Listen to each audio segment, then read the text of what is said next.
So kaya maganda mga kaibigan pag tayo ay may takot sa ating Panginoon.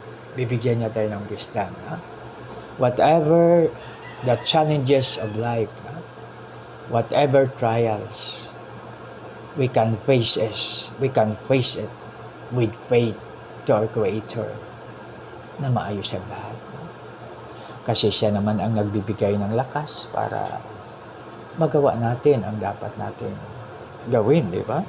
So kaya napakaganda mga kaibigan pag tayo ay sa ating Panginoon. So anumang challenges sa buhay, kayang-kaya natin dahil the fear of the Lord is the beginning of wisdom. Alam natin na nakatingin siya sa atin. So mayroong isang pagsubok kay Abraham. Di ba si Abraham ay 75 years old na yung nakaano siya, no? At 100 plus yata yung dumating na si Isaac. Kaya sabi ng anghel, sabi niya, Abraham, i-offer mo si Isaac.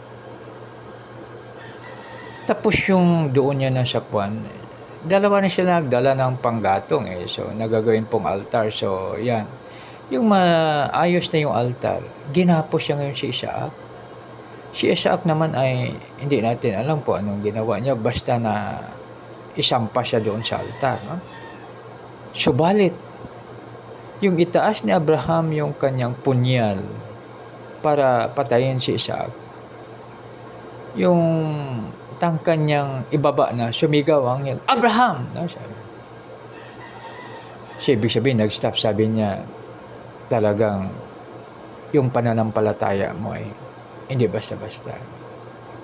So ngayon, sabi ng anghel, tingnan mo sa likod mo. Doon na pala nakagapos ang isang kordero, no? Kaya tinawag niya yung Mount Moriah na yun na Jehovah Jireh. No? So ibig sabihin niya na God will provide. So yan. So ano man yung ating mga pag may wisdom tayo, madali lang. Kaya mga kaibigan, napakasaya na tayo ay sa ating Panginoon. No? Tapos nakalagay naman doon, halimbawa wala tayong pera, no? May pangailangan tayong malaki. No?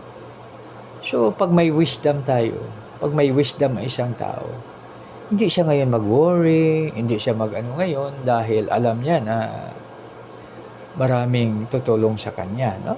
So halimbawa ang kailangan niya ay 100,000.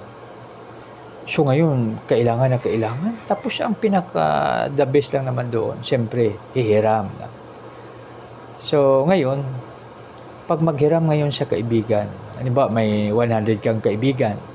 So 100 lang yun na kaibigan. No? So ano ba, text ka, kaibigan, maghiram ako, ganito, ganyan. Pero ibabalik ko sa ganito, wala lang tubo. So yun, no? So yung 100 na yun, halimbawa yung 10 months na babayaran. So, ano ba, January, 10 ang babayaran. February, 10. March hanggang matapos, hanggang ika-10. No? Basta ang pagtao kasi na mayroong wisdom, talagang ano niya, no? Pinaplano niya kung paano bayaran ang utang.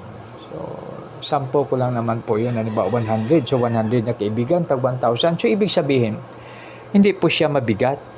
Kasi ano no? Tag 1,000 lang, no? Kasi halimbawa, iraman mo isang tao lang, napakabigat. So, yan makiba. Pag may wisdom, no? So, gamitan natin ang wisdom, no? Kasi kahit anong laki ng pangailangan, pag mayroong wisdom, so, maganda, no? So, 100,000, ano lang naman yan.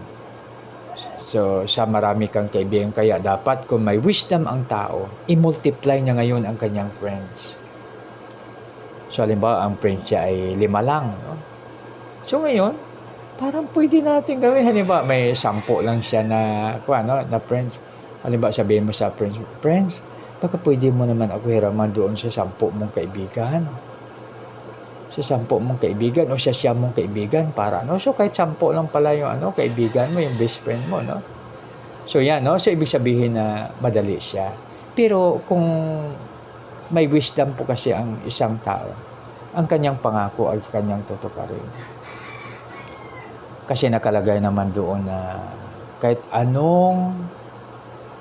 kahit anong hirap ng pangako, dapat natuparin. Ibig sabihin, by hook or by crook, you will fulfill it. So, napunta tayo sa pangako. Mayroon pa akong sample. Mayroong isang Bible character, si Jephthah. No?